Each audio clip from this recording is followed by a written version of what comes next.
energy, and other teams were trying to put people on the back foot. So that's quite an interesting dynamic as well. So there'll be riders that can win this bike race, but by pure survival, and others that need to win this bike race by being on the front foot and making it hard. So it's an interesting balance, isn't it?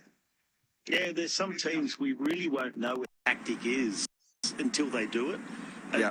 You can look at team lists and say, okay, that's a possible option. They could do this or that or the other. And one of those is Team Visma Lisa Bike, a very strong team in any race they line up in. And you mentioned we've got Ben Tulett, who's been riding very strongly, Louis Barret, but Filippo Fiorelli, as you said earlier, he can get in a break. And he's pretty fast at the finish as well in a small group. So that's quite an interesting dynamic as well. Doesn't mind getting the elbows out. And riders that can win this bike race, go-getter. I think he's a great inclusion in that team. He brings a bit of X factor to Visma Lisa Bike. Bertrand Hagenes, who was so strong in the classic season in Northern Europe, in Belgium last month. You can look at team lists and say, okay, that's a possible option. They could do this. Yeah, are they going to try and make it hard for Ben Tulett in the next set of mountains? Are they just going to go with the flow and be opportunistic and try and go on those last two climbs of the Mumbleside? Do they want it to be easier and try and drive for a pretty full and the likes of Fiorelli?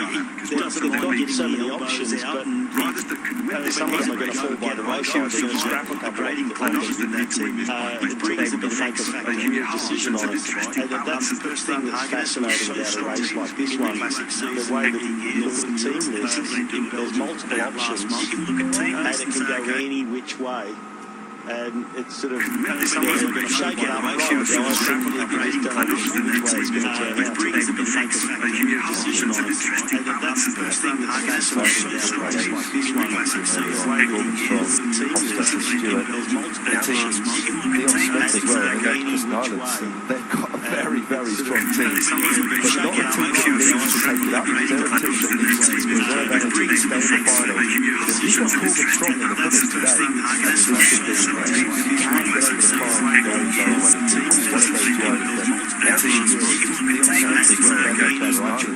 They've got a very, very strong team. Not a lot of teams to take it up. They're on the front of the line. They can't go back down. Stay in the final. You can call them strong in the finish today. This is fine. It's going to be we can have the second farm and go and run it back to the final. There's multiple options. Once you get over the competition, you don't actually really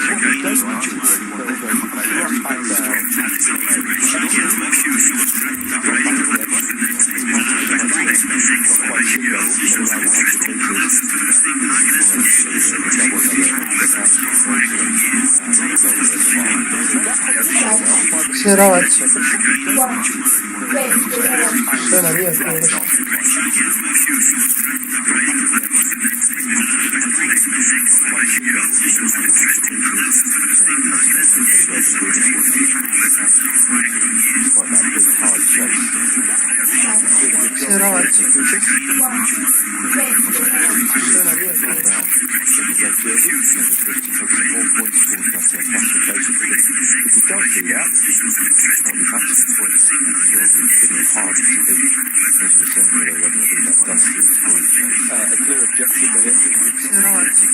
Meanwhile, it just takes the pressure off the squad behind. A bit of a dark horse for me. They haven't necessarily had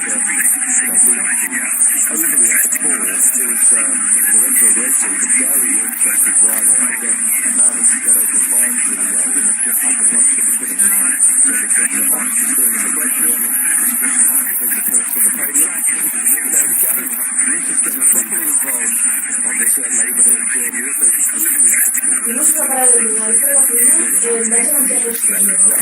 Like the support of the home crowd. Yeah, well, there's not that many races in Germany anymore, unfortunately. Hopefully, we'll see a real resurgence in German racing, and races that are put on, that we can see riders like Elvis up in the crowd and getting them behind him. And it has always been brilliant to race there. The crowds are always enormous. And they've got a fantastic history in the sport. Okay, a little bit of darker history in there too, to be fair. But look forward, not backwards. Exactly. I say, don't look back in anger. Exactly. Well, Oasis certainly said that. Well, Noel Gallagher. But no, And viewing figures in Eurosport in Germany have, over the last couple of years, have really been on the increase again after a couple of years have been quite flat. It's good to see that racing again is on the up. So 6:02. The lead bouncing around at breakaway 5, doing a sterling job at the moment.